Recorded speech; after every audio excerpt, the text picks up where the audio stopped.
Boa noite, Silvia. Boa noite, Cris Mayumi.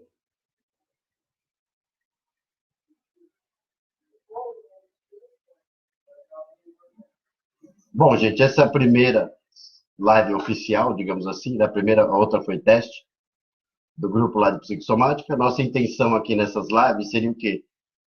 Ter uma interação mais direta com vocês, tá? E essa interação direta vai ser aqui através da live, respondendo a perguntas. A gente vai pegar um tema específico um dia para conversar e eu tentar responder, eu tentar ajudar vocês.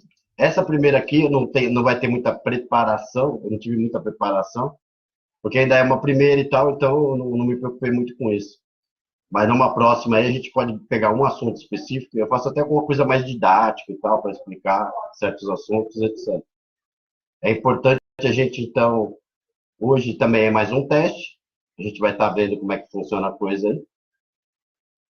Mas eu vou começar respondendo a pergunta que eu botei lá no grupo, né, que fizeram lá no grupo, que é sobre gatilhos de sintomas psicossomáticos. E quais são os gatilhos de sintomas psicossomáticos? Não existem gatilhos de sintomas psicossomáticos.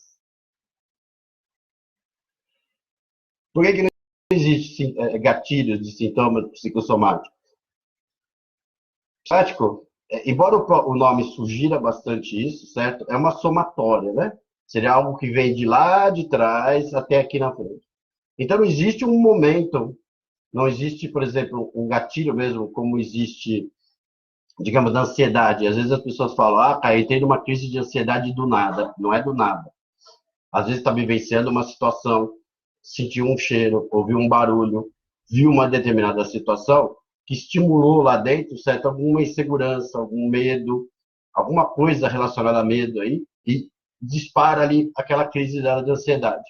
Tá? Então, existe aí um gatilho, tá? No caso da ansiedade, no caso de síndrome do pânico, no caso de outros transtornos, etc. No caso da psicossomática, esse gatilho pode ser qualquer minuto, pode ser qualquer segundo, depende de como está aquela determinada, digamos, aquele determinado conflito na estrutura psíquica da pessoa. Então, não tem um gatilho propriamente dito. Pode ser uma pequena irritação para gerar um sintoma físico, para refletir no físico. Pode ser uma pequena tristeza, certo? Para gerar. Assim como, por exemplo, se a pessoa está tranquila em certos conflitos, por exemplo, conflitos que geram tristeza ou que geram alegria, certo? Pode, por incrível que pareça, conflitos que geram alegria também causam sintomas. Muita alegria demais. Já viu alguém que morreu de um infarto cardíaco por receber a notícia que a filha passou na faculdade, por exemplo? Todo o excesso em psicossomática, tá, é prejudicial, ou seja, pode causar um sintoma no físico. Então, o gatilho, gente, na psicossomática não existe, ou seja, não dá para você determinar, não é determinante. Não é falar, aconteceu uma coisa grave aqui, aconteceu um negócio muito forte ali. Pode ser uma coisa simples, às vezes, é aquela gota d'água que está faltando para a coisa ser refletida no físico. Você precisa passar, filho? Não. Tá passando engatinhando, coitado do filho aqui. Passa. Fala para mim no comentário se deu para entender que não existe gatilho e por que não existe gatilho. Boa noite para quem está chegando agora.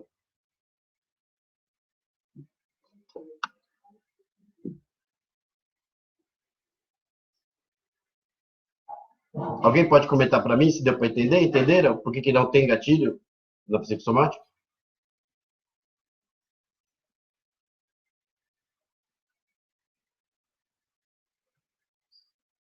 Entendi.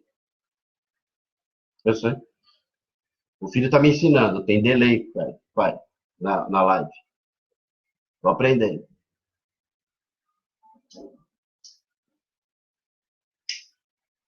Tá, teve algumas respostinhas sim aí já. Então eu vou dizer que eu vou entender que entenderam. Por que não tem o gatilho, tá, na psicossomática. Agora, hoje eu quero falar, antes de eu responder perguntas, explicar um pouquinho do que é psicossomática, que existe muita confusão a respeito disso, principalmente lá no grupo. Psicossomática é um termo, gente, utilizado de diversas maneiras. E dentro de diversas ciências, digamos assim, diversas maneiras de pensar, diversos pensadores, etc, etc, etc. A psicossomática propriamente dita, A gente pode dizer que um dos mais famosos assim que usaram o termo foi Freud. Tá? Quando que ele usou esse termo? Quando ele estava examinando, ele estava participando de uma espécie de um aprendizado com um médico, que agora não vou lembrar do nome dele, que cuidava de pessoas histéricas. Para quem não sabe, estar histérico, naquela época, era o sinônimo de louco. Quem era louco, que tem algum distúrbio muito mental que gerava, vamos dizer, algum sintoma, que gerava alguma condição de muita difícil sociabilidade, etc., era considerado histérico. E lá, esse médico que o Freud acabou indo aprender com ele, tinha um método chamado hipnose, que muita gente conhece, e que cuidava de certos, e tentava com isso cuidar de certos sintomas lá de histeria. E descobriram o quê? Que às vezes tinham pessoas, por exemplo, que eram cegas, tinha pessoas que não andavam, tinha pessoas que tinham tremores, por exemplo, no braço. E sob hipnose, se a pessoa hipnotizava e falava para ele, para de mexer o braço, ele parava de mexer o braço. Então, percebia-se o quê? Que não era nada físico, não era nada mecânico. E se por uma sugestão a pessoa parava, era alguma coisa que estava na psique dessa pessoa que fazia o braço dela tremer. Essa descoberta, na época, foi muito importante.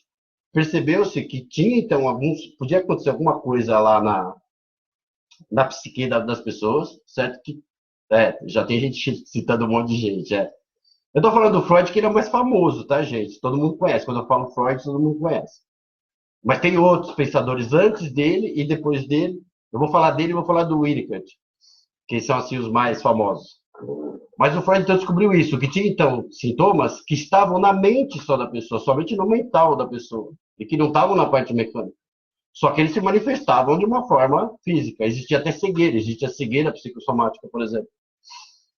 E que, sob hipnose, não vou dizer cegueira, porque cegueira é um pouco mais complexo, mas, por exemplo, uma pessoa que não andava, que estava em cadeira de rodas, sob hipnose andava. Pessoas que tremiam a mão o tempo inteiro, se falava para parar o braço naquela hora, parava. Depois que saía da hipnose, voltava o tremor.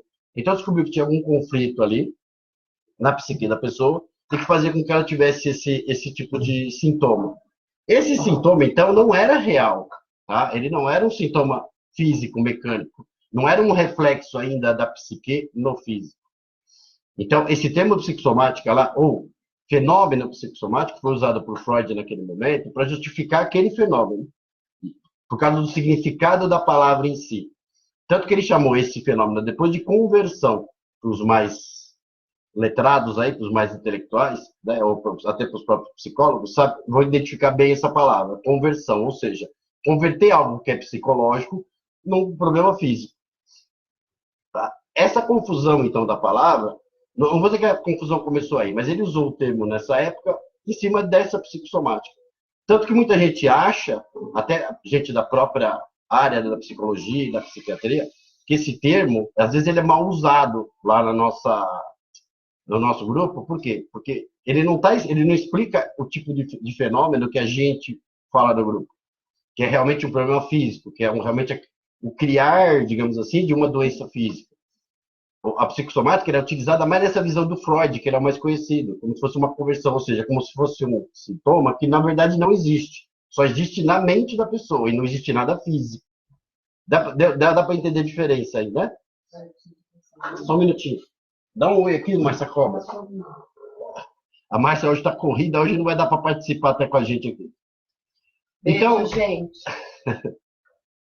Num primeiro momento, então, a psicossomática, no primeiro momento não, mas num determinado momento mais histórico, mais conhecido, tá, o Freud usou esse termo psicossomático. O Winnicott acabou usando o mesmo termo, tá, para justificar também alguns sintomas. Ele explorou um pouco mais esse termo lá na psicanálise da época e melhorou um pouco essa tradução aí do termo. Usou ele em alguns outros momentos. Eu não vou entrar em detalhes técnicos, porque eu acho que o que seria legal é vocês entenderem, tá, o que a gente chama de psicossomática no grupo.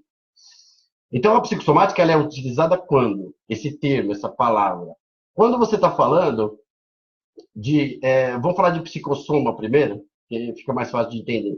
Psicossoma, Aristóteles explicou de uma maneira legal o que é psicossoma. Psicossoma. Psico e soma. Psico, corpo, físico, matéria. Soma, alma. Pode-se dizer que parte energética e parte mental. junto aí. Então, corpo e... Quando você está falando de qualquer interação entre corpo e alma, não a alma como vocês conhecem, tipo fantasminha ou coisa do tipo, mas alma como um construto, um processo um pouco mais complexo, tá? Mente, então, energia, etc, etc. Psicossoma seria quando existe interação entre esses dois. Tudo que você fala em interação entre essas duas partes, corpo físico e corpo mental e energético, no caso, nós estamos falando de um psicossoma. Se eu estudo isso, o nome que eu dou é psicossomática. A psicossomática é que estuda esse tipo de fenômeno. Por que metafísica? Porque metafísico, o termo dele, tá, o termo metafísico é estudo das causas primeiras. Estudo das causas primeiras. Metafísico nada é, não tem nada de místico, não tem nada de esotérico, tá? Não tem nada de religioso. Era um ramo da filosofia que fazia o quê? Estudava as causas primeiras de tudo. Desde a criação do universo, por exemplo, a causa primeira da criação do universo. A metafísica estudava isso. Ok? Juntos os dois, psicossomática e metafísica, eu estou estudando as causas primeiras daquilo que acontece na interação do corpo físico com o corpo mental e energético. Tadã! Entenderam?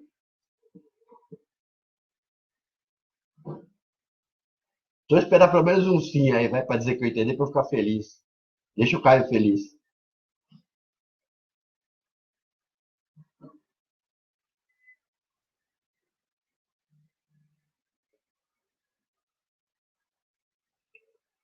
Quem cala também consente. Então, se daí não está aparecendo nada, entendeu, Cris? Joia. Valéria também entendeu? Bacana. Quando a gente estiver falando do grupo, então, de psicossomática e metafísica, tá? Nós não estamos falando dessa psicossomática do Freud. Nós não estamos falando do Winnicott diretamente. Nós estamos até usando aí algum fundamento, alguma coisa deles, mas não é somente isso. Na psicossomática metafísica, inclusive, a gente vai estudar uma série de coisas, certo? Que tem a ver com medicina tradicional chinesa, medicina egípcia, várias outras medicinas que fazem essa ligação, já faziam essa ligação há 2, 3 mil anos atrás, de que tudo funciona num todo. Outra coisa importante, eu vou pegar alguns assuntos que eu acho muito importantes, que é para ajudar nessa primeira live aqui, depois quem quiser rever e tal. Espera que o comentário pular para baixo. Oh, que bom que eu entendi. Eu tenho medo de não.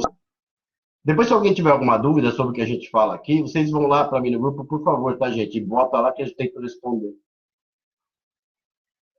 Uma coisa muito legal que eu quero compartilhar com vocês, que é um pensamento, né, é um raciocínio. Se você perguntar para qualquer pessoa da área da saúde, aonde está a mente? Qual é o local físico, certo, da mente humana? Eu tenho certeza não, vai? Mas eu acredito que 90% das pessoas ligadas a essa área vão responder que é no cérebro. Porque é no cérebro que os neurônios se falam, é no cérebro que as coisas funcionam, é no cérebro que as coisas. Tá. E na psicossomática, a gente fala e falava, e vou continuar falando, que está no corpo todo a mente. Lembra que o corpo todo então, é uma coisa só: corpo mental, corpo físico e corpo energético. E para que isso tudo funcione, precisa ter energia, precisa ter a parte da estrutura psíquica e precisa ter a parte orgânica, a parte material, certo? Para que a gente exista. Legal. A mente, então, está só no cérebro? E muito cientista, ou quem era do meio científico, quando falava isso comigo, eu ficava meio cabreiro e falava, meu, como é que eu vou provar para esse pessoal que não é só no cérebro? Descobriu-se agora há pouco tempo, cientificamente, que existem neurônios no intestino. Quem não viu isso, tem um vídeo lá no grupo, eu gostaria que peço para assistirem, tá? Que já é comprovação científica. E eu tenho certeza que vou descobrir em breve, cientificamente, que existe neurônio no corpo todo. Todos os órgãos, todos os membros, todos os tecidos nossos têm neurônios. Certo? E vai estar justificando aquilo que nós temos falado, aquilo que a gente acredita, de uma maneira mais científica. Ou seja, então nossa mente, ela não está só no cérebro, ela está no corpo todo. Tá? Cientificamente já comprovado. Até regalei os olhos para ver, olha, nós agora temos uma base científica para mostrar ou para explicar o que acontece com a gente. Acho que isso é um outro ponto importante que justifica muito das coisas que a gente falava lá no grupo, que a gente fala no grupo.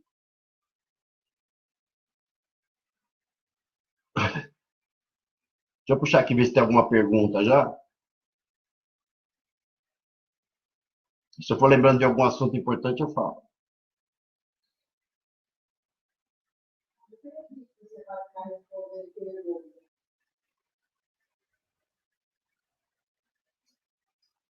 Aqui Ismael está perguntando se isso tem alguma coisa a ver com a relação, com a questão da órgão, de sensação de órgão fantasma.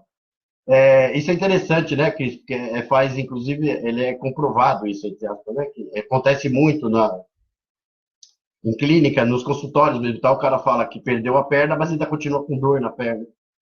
É isso que você está falando, né, Cris? Espero que seja. Se for isso, é exatamente o que nós estamos falando. Muitas vezes a dor, a sensação de dor, etc., ela permanece nessa outra parte do corpo aí, que seria a parte mental, energética. Chegou o Laurão aí? Isso, permanece, tá, Cris?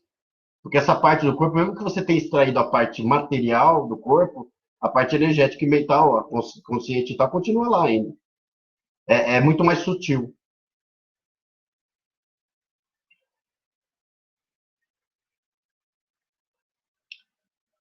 A Santuza Sena já tinha lido algo sobre neurônios do intestino? Sim. Ainda bem que a ciência descobriu já conseguiu provar. Agora fica mais fácil de conversar.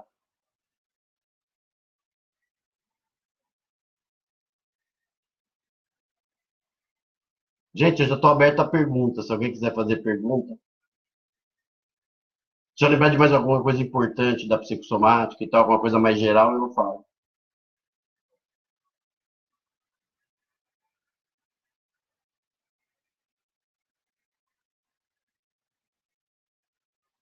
Eu estou esperando que tenha um delay para entrar os comentários.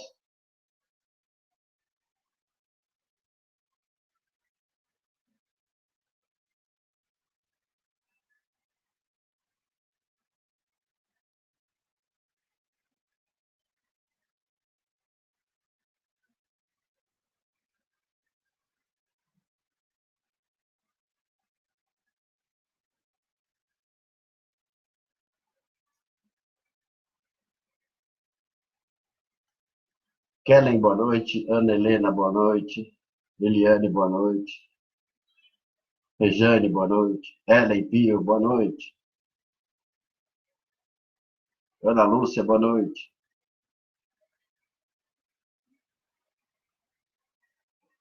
Helenice Paladino da Costa, boa noite.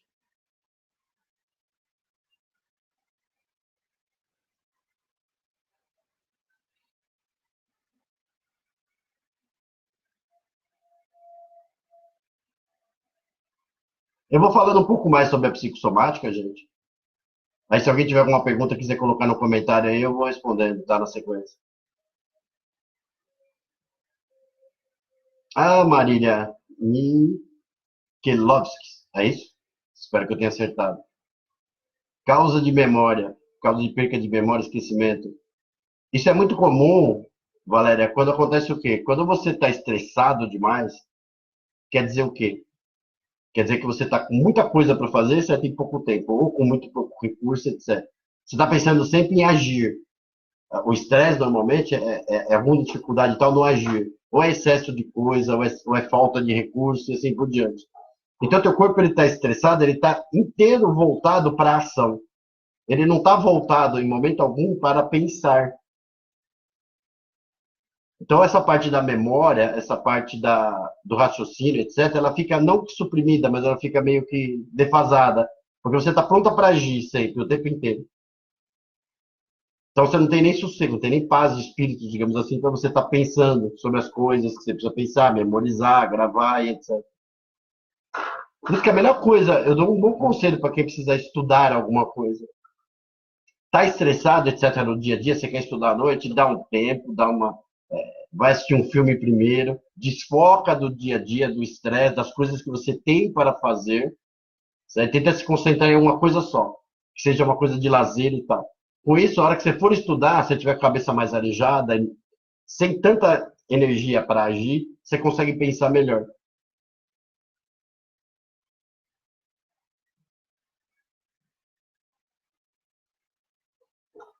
boa noite. Eunice, boa noite. Silvia Machado, boa noite.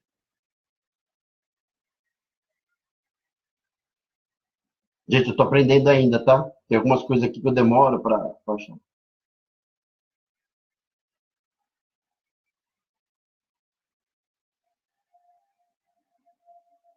Espero que a Valéria tenha entendido aí a memória. Normalmente é isso. Carmen Neide, boa noite. Mas, Seraglia, boa noite. Márcia Álvares, boa noite. Fibromialgia. Eu já respondi, acho que na outra, né?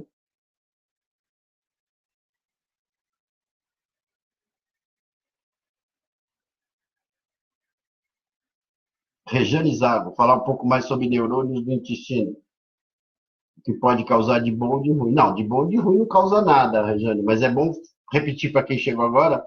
Foi descoberto que existem neurônios no intestino. E pelos estudos aí, o legal é que é de uma faculdade aqui no Brasil, na USP, um estudo feito, descobriu também esse, que esses neurônios do intestino, eles trabalham independente do cérebro, dos neurônios do cérebro. Como eu já falei antes, que vão descobrir que todos os órgãos nossos têm neurônios. E todos eles funcionam de maneira independente do cérebro, só que, ao mesmo tempo, todos trabalham de forma independente, mas todos eles ligados no cérebro, que, digamos, é o comando central de tudo.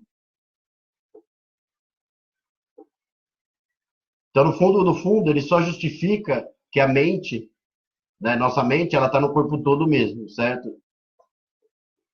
Oh, meu Deus, Maria do certo.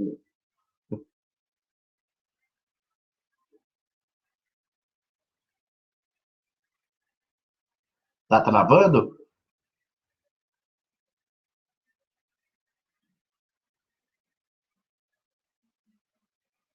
Mãos dormentes e formigando, Celi Marianite. Mãos dormentes e formigando. Tem duas hipóteses bacanas aí. Primeiro, a própria ansiedade em si, tá? Às vezes deixa as extremidades dormentes e formigando. É o estado do estresse, etc, etc, etc.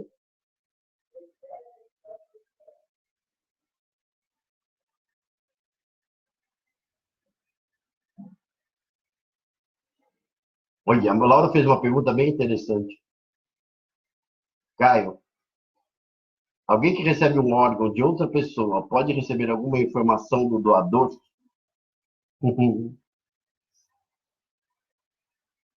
Você me mete em cada um bem não. Dá uma risadinha aí, safado. Eu vou aproveitar sua pergunta para pensar junto com vocês.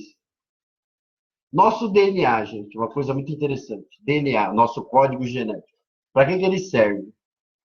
Ele serve para determinar as nossas características. Todas as nossas características físicas e algumas psicológicas. Eu já explico isso também. Mas principalmente as físicas. Se uma pessoa recebe um órgão de uma outra pessoa, ela talvez receba alguma coisa do DNA dela. Pode influenciar? Talvez. Porque o nosso DNA, ele não é imutável, tá? Ao contrário, ele muda todo dia, toda hora. Pares de cromossomos mudam, etc. Aliás, se não mudasse, seria maravilhoso, gente, nosso DNA não mudasse. Sabe por quê? As células novas que vão nascer têm um código sempre bonitinho, igualzinho. Então a gente viveria eternamente jovem, certo? Sem envelhecimento, por exemplo, né? O nosso código genético sempre igualzinho, as células sempre produzidas iguaizinhas, a gente seria sempre igual. Então a gente seria eterno, seria o segredo da imortalidade. A própria velhice, certo? O que que é? É a cópia desse DNA, que às vezes tem alguma diferençazinha, tem uma diferença. Isso está sendo estudado ainda como é que funciona. E a gente acaba envelhecendo, certo? As células vão se copiando, mas não de uma maneira perfeita. Então, é o que a gente chama de envelhecimento. Nosso DNA, então, muda a todo momento. Muda a toda hora. E ainda a medicina não sabe explicar exatamente como é que funciona esse processo. Muita gente, quando fala para mim que as causas são genéticas, certo, de uma doença, e a medicina usa isso muito hoje em dia, Eu até acredito que seja genético, mas não mudou nada. Existem mudanças que a gente cria na nossa psique, na nossa mente, no dia a dia, que acaba influenciando lá o DNA e alterando ele. Sobre isso tem uma experiência muito bacana, que eu também não vou lembrar os nomes agora, porque eu não decoro muito certas coisas, mas assim, uma experiência que foi feita com ratos, há um tempo atrás, que funcionava da seguinte maneira. Colocaram alguns ratos dentro de uma gaiola. Nessa gaiola, às vezes se soltava um cheiro, que eu não lembro também agora, mas eu sei que era um cheiro adocicado. E quando esse cheiro era colocado na gaiola, dava-se choque, não é muito bonzinho, né? É meio ruim para os animais, mas foi feito isso. Dava-se choque na gaiola. Os ratinhos tomavam choques. Então, a partir de um certo momento nessa experiência, toda vez que soltava-se um cheiro dentro dessa gaiola, os ratos já ficavam, gatinhos, eu não sei o que eu estou com gatinho, não, é ato falho, viu, lá? Gatinho. Os ratinhos dentro da gaiola começavam a ficar apavorados, desesperados, porque já sabiam que ia tomar um choque. E eles fizeram isso durante bastante tempo.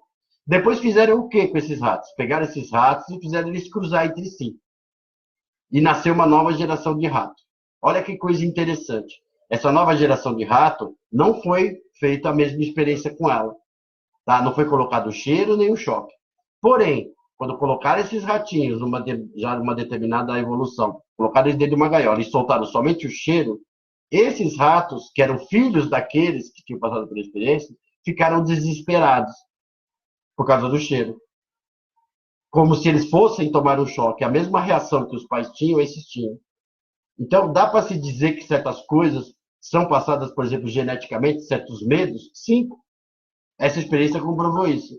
Ou seja, o cheiro relacionado ao choque ficou gravado de alguma forma geneticamente nos pais. E quando passou para os filhos, mesmo sem ter vivido essa experiência, ter tomado o choque, sentiam o mesmo desespero, o mesmo medo, só por botar o cheiro ali dentro da gaiola. Então, alguns sintomas, como algumas doenças, predispõem a, são predispostas geneticamente, talvez por esse motivo. Isso, eu não vi nenhum estudo ainda a fundo sobre isso.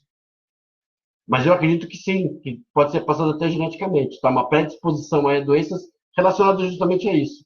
Medos, raivas, todo tipo de sentimento e emoção, por essa experiência, dá para saber que ele pode ser passado até geneticamente para os descendentes.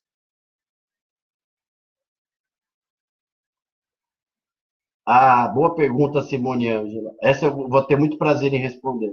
Por que transtornos como bipolar, ansiedade, não entram na psicossomática? Por que a gente fala lá, inclusive, olha, isso não é assunto da psicossomática? Porque transtornos, gente, são classificações da psiquiatria. Não existe um bichinho, por exemplo, ou um processo só, ou algo que tenha nome de bipolar, que tenha o nome de depressão, que tenha o nome de ansiedade, que cria, que gera ansiedade na pessoa. A ciência, a própria medicina, está estudando isso ainda muito a fundo. Então, não existe uma causa única, não existe um consenso ainda do que faz isso acontecer ou aquilo acontecer. Vamos falar de um transtorno específico. Ansiedade, então. Ou melhor, depressão, que é mais, né? É mais forte, mal do século, como diz. Não existe, então, um bichinho chamado depressão. Não existe uma causa única para a depressão. Hoje, a medicina fala que é multifatorial. E existe a predisposição genética, entre os outros fatores. Existem fatores psicológicos, existem fatores ambientais, existem uma série de fatores. E como é que então deram o nome de depressão, né? Se não tem um vírus, não tem uma bactéria e tal. Juntaram vários pacientes, tinham os mesmos sintomas. Tristeza profunda, tem uma listinha lá, que eu até coloquei no grupo, tá? De todos os sintomas que tem a depressão. E não se tinha, sabiam que ali tinha alguma doença, mas não sabia qual era o nome disso, não sabia como fazer, como tratar isso também. Então, embora não tivessem descoberto como tratar ainda, ou qual era o fator, a causa daquilo, tinham que dar um nome para aquilo.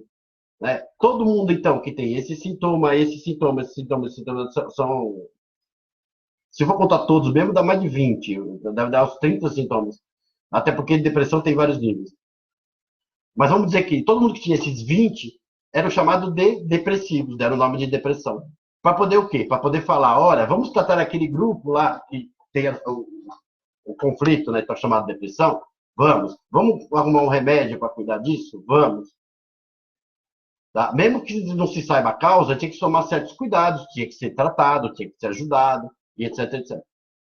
Então chamaram de depressão, um conjunto de sintomas. E ainda hoje estão buscando as causas, estão buscando um consenso nisso, mas não existe ainda um consenso do porquê que isso começa, como isso começa, etc. Todos os outros transtornos, ou a maioria deles, são a mesma coisa.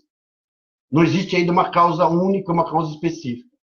Então a medicina ainda está tentando descobrir qual é a causa, quais são as causas, ou qual a causa, ou quais são as causas de certos determinados transtornos. Eles têm sim um conjunto de sintomas que diz que ali tem uma coisa que tem aquele nome, e deram um nome para aquilo.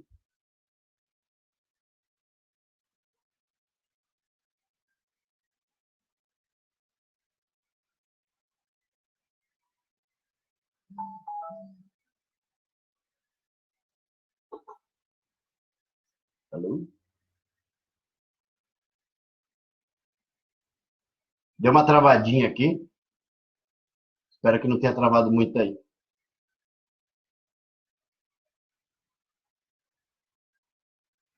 Ô, Laura, só completando, eu não sei se eu respondi a tua pergunta. Eu pensei junto. Se então alguém recebe um órgão, se existe alguma informação que possa passar para o doador, é uma coisa que eu gostaria de estudar. Uma informação que eu gostaria de ir atrás.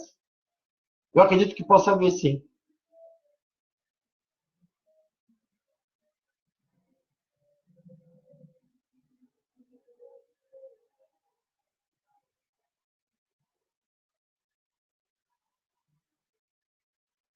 Nos meus comentários aqui deu uma travada agora.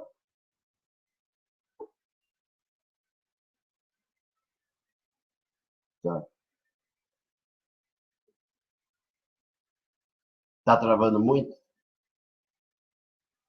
Eu vi escrito lá que tá travando.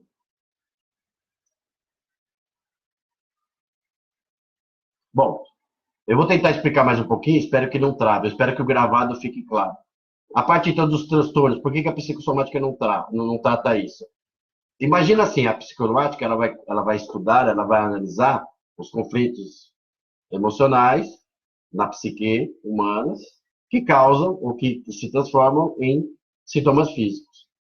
Eu vou estudar qual o sintoma físico e vou buscar a causa disso. A depressão não é um sintoma, são 25 sintomas. Então não dá para eu falar dos 25 sintomas ou estudar os 25 ao mesmo tempo. Basicamente é isso. Eu vou estudar, eu vou analisar um por um. Inclusive, como terapeuta holista, certo? Se a pessoa vem para mim e fala, olha, pai, eu queria me tratar com você porque eu tenho depressão. Eu falo, beleza, quais as suas dificuldades? Aí a pessoa fala assim, eu tenho depressão. Eu falo, tá, mas me explica a sua depressão. Porque a depressão, como eu falei, ela tem vários níveis. Pode ser até uma distimia, que alguns chamam de depressão, certo? Ou uma depressão muito leve, até uma depressão incapacitante. Então, às vezes, quando a pessoa fala depressão, parece. Olha como é que é o termo, né? Certos termos. Parece que ela está falando tudo para mim, mas ela não está. Eu preciso saber quais as dificuldades que a pessoa tem. Então, às vezes, ela vai falar para mim: eu tenho insônia, eu não tenho insônia, eu tenho episódios de muita tristeza, muito desânimo, etc. Às vezes, não consigo sair de casa por dias. Tem outra que eu vou falar assim: não, às vezes eu não saio, não consigo sair de casa, às vezes eu não consigo trabalhar. Então, olha como certos termos de transtornos são complicados. Por isso que a psicossomática, então, na verdade, não trabalha com transtornos, com conjuntos de sintomas. Ela trabalha com sintoma individualmente, um por um. Se a pessoa, então, vem comigo um tratamento, por exemplo, de depressão, eu não vou tratar a depressão. Também não vou falar para ela parar de tomar remédio que ela está tomando na psiquiatria, nem nada no sentido, mas eu vou fazer um tratamento global dela de todos os sintomas que ela tem. Eu vou pedir para ela me explicar um por um. Porque é aí que nós vamos saber qual o nível que está a depressão, o que, que é, quais os sintomas que realmente tem, qual que não tem.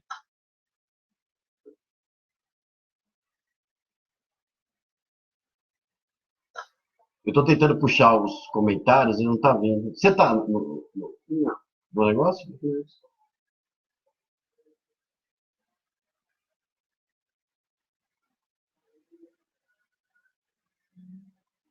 Os meus comentários estão travados. A live é assim mesmo, você tem que dar continuidade, senão você não Estou vai terminar. tentando. Até porque a proposta não foi para responder perguntas, sim para falar de um tema.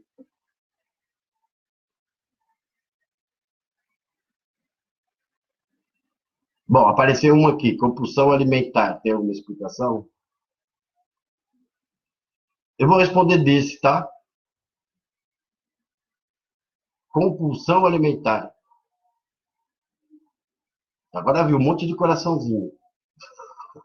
Então quer dizer que não tá travada. Gente, compulsão tem uma explicaçãozinha, um texto bom também na minha página, quem quiser dar uma lida no completo, mas assim, nós temos um sistema na nossa mente que a gente chama de sistema de recompensa. Como é que funciona isso? Ele grava, é como se a gente gravasse coisas que nos dão prazer e coisas que nos dão desprazer, que nos causam sofrimento. Quando você tem contato, ou quando você faz alguma coisa que te dê prazer, automaticamente o teu cérebro, tua mente, tá? Joga no organismo uma substância que chama-se serotonina, que muita gente já ouviu falar. Essa substância serotonina, entre outras, que não é só ela, tá? Tô falando da mais famosa, ela te dá uma sensação física de bem-estar, porque aquilo ali é bom, aquilo ali te fez bem, e assim por diante. Ao mesmo tempo, se você teve uma vivência, ou você aconteceu algo com você que te deu sofrimento, que te causou sofrimento, ela vai jogar no teu corpo uma substância, por exemplo, que é o cortisol, que é aquela substância famosa do estresse, que vai te dar uma sensação de mal-estar, uma sensação de incômodo, etc. Para quê? Para você identificar que aquilo ali, certo, te causa sofrimento. Compulsão alimentar funciona por quê? Às vezes, você está procurando, por exemplo, você está com muita insatisfação. Você não está conseguindo, por exemplo, no seu dia a dia, ter prazer nas coisas do dia a dia normal e etc. E às vezes o teu corpo precisa disso, ele não quer sofrer, ele quer prazer. E você olha, mas nem que seja por um segundo, para qualquer coisa de comida. Automaticamente o centro de recompensa já enche a boca de água, olha o que que é, né? Que é para você comer, para ver que aquilo ali é bom, que ele vai te dar prazer. E ele já manda para você serotonina e já te manda outras substâncias que é para você comer. Aquilo ali vai te fazer bem, ó. Isso aí não vai te causar sofrimento. E nesse momento acontece o que a gente chama de compulsão. Tem pessoas que realmente não conseguem, inclusive, se conter, que é a famosa compulsão. Ela tem que comer aquilo e tal, porque aquilo ali é uma fonte, não só de alimentação, mas também de prazer. Funciona mais ou menos assim, tá? De maneira bem resumida.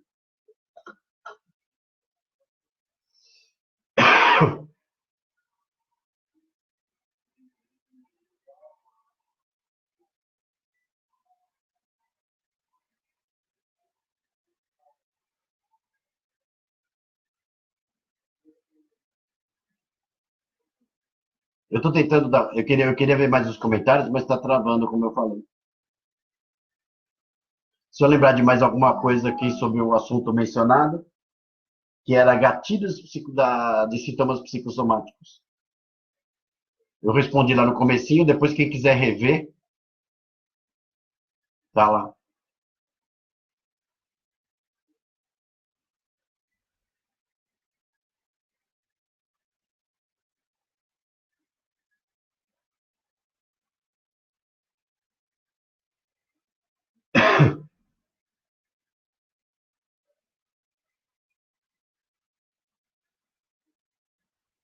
Gente, deu uma travada em tudo aqui.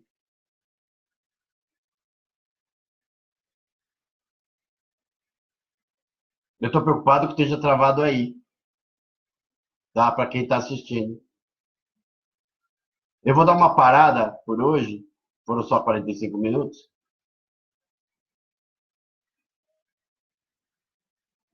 Não tá travando, e né? semana que vem a gente faz uma outra. Não tá travando, né?